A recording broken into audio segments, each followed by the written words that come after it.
ملت پرزیدنت جمهوری تاجیکستان سرفرمانده عالی قوه‌های مسلح مملکت محترم امامعلی رحمان امروزها در همه شهر و نواحی تاجیکستان بیشترسا روز دعوت شونده و گسیل نواسکران و جزو تامهای ارتش ملی در سطح بلند سیاسی و اجتماعی ظاهر گردیده شده است.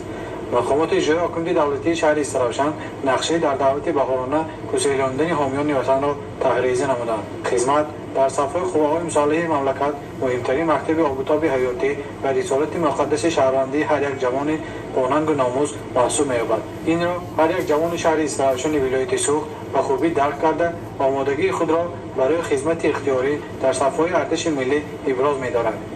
با این مقصد فرمان اساسگذار صلح و وحدت ملی پیشوای معظم ملت سرفرمانده عالی قوه‌های مسلح مملکت پرزیدنت جمهوری تاجیکستان محترم امامعلی رحمان درباره به احتیاج جواب دادن خدمتچیان حربی مهلت خدمتشان به آخر رسیده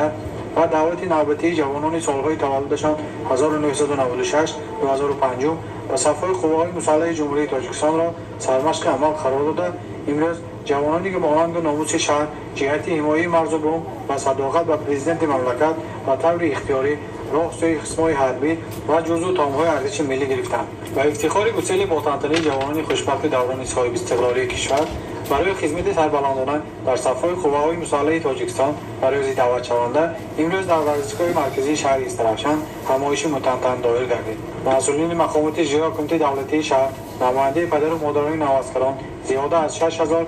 ممثلین مؤسسه‌های تحصیلات میانی عمومی شهر گیرندگان استیپندی پرزیدنتی اسکران خصم‌های حربی و جوانان شجاع اقدام نجیب اختیاریان را از رشد معنویات و دستگیری عملی دستور هدایت‌های آینده‌ساز سرفرمانده عالی قوه‌های مسلح جمهوری تاجیکستان ژنرال ارتش محترم امامعلی رحمان ارزیابی و در خدمت منبعده صادقانه بر نفع وطن کامیابی‌ها تمنا کردند. در نمایش متنطن ذکر گردید که حفظ وطن، حمایت منفعت‌های دولت، تحکیم استقلالیت دولتی و اقتدار مرافعه آن رسالت مقدس و قرض شهروندی هر یک جوان با ننگ و ناموس است. محض در صف‌های قوه‌های مسلح تاجیکستان خدمت صافدلانه به جا آورده جوانان از مکتب آبوتاب حیاتی می‌گذرند. سبق شجاعت و مردانگی می‌گیرند و محافظت کردن خاک پاک مقدس وطن را می‌آموزند. پیش از گسیل جوانان برای خدمت در صف‌های قوه‌های مسلح مملکت معرکه ملی نامگذاری دایر گردید. مادران سعادتمند به خاطر خدمت صادقانه